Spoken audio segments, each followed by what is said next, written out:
जब राजा ने सुना कि केंदुकलाई माँ के इतने बड़े भक्त हैं कि उनकी प्रार्थना से मृत भी जीवित हो उठते हैं, तो राजा नर नारायण की इच्छा जागी कि वे स्वयं माँ के साक्षात दर्शन करेंगे। स्थानीय भक्त जानते थे कि रात के समय मंदिर के कपाट बंद होने के बाद केंदुकलाई माँ की विशेष पूजा करते थे। इस पूजा के दौरान वे अपनी आंखों पर पट्टी बांधकर माँ का आवाहन करते थे, भजन गाते थे, मंत्रोच्चारण करते थे और माँ साक्षात प्रकट होती थी।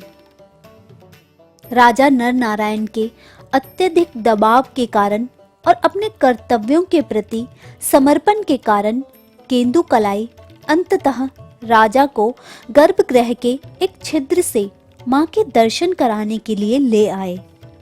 केंदुकलाई ने कहा कि जैसे ही वे माँ की स्तुति शुरू करेंगे, राजा उसी छिद्र से माँ के दर्शन कर सकते हैं। उस रात केंदुकलाई ने माँ की स्तुति करना शुरू किया और माँ कामाख्या प्रकट हो गईं। लेकिन शीघ्र ही माँ को यह आभास हो गया कि उनके साथ छल हुआ है। देवी को राजा की छुपी हुई उपस्थिति का आभास हो गया और देवी को इस अनादर और छल का गहरा अपमान महसूस हुआ। माँ कामाख्या ने क्रोधित होकर राजा नर नारायण को श्राप दिया कि उनके वंश का कोई भी सदस्य यदि इस क्षेत्र में प्रवेश करने की कोशिश करेगा तो उनका संहार हो जाएगा। देवी के श्राप से भयभीत होकर राजा नर नारायण ने उस क्षेत्र को हमेशा के लिए छोड़ दिया। आज भी जब उनके वंशज कामाख्या क्षेत्र से गुजरते हैं तो अपनी आंखें ढक लेते हैं या छाते का उपयोग करते हैं ताकि माँ कामाख्या के दर्शन गलती से भी ना हो। इस घटना का प्रभाव केवल राजा पर ही नहीं, केंदुकलाई पर भी पड़ा।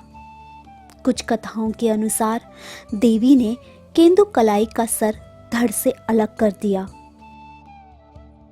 जबकि अन्य कथाओं में बताया गया है कि माँ ने उन्हें पत्थर की मूर्ति में बदल दिया था।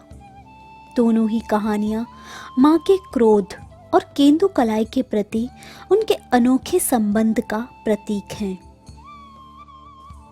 माँ कामाख्या देवी मंदिर का यह श्राप और इसके पीछे की यह कथा आज भी क्षेत्र के लोगों और बिहार के राजवंश के लिए गहरी आस्था और श्रद्धा का प्रतीक है।